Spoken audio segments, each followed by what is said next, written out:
নমস্কার। কত সংখ্যা, সেটাই হচ্ছে এই ছোট্ট অনুগল্পটার নাম। তো বাদশাহ একদিন রসিকতা করে বীরবলকে বলল, আচ্ছা বীরবল, তোমার বিবির হাতে কগাছা চুড়ি আছে, চটপট বলো তো। বীরবল একটু ভেবে বলল, তা তো বলতে পারছি না, আসলে বাড়ি থেকে বেরোনোর সময় আমি গুনে আসিনি। বাদশাহ বলল, কেন? তুমি তো রোজই তোমার বিবির অঙ্গ স্পর্শ করো, করো না?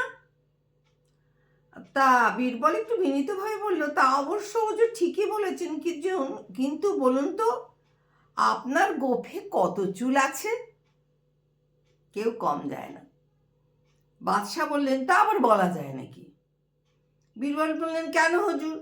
আপনি তো রোজই প্রায় সব সময় গোপে তা দিচ্ছেন। বাদশাহ বুঝলেন বীরবলের সঙ্গে কথায় পারা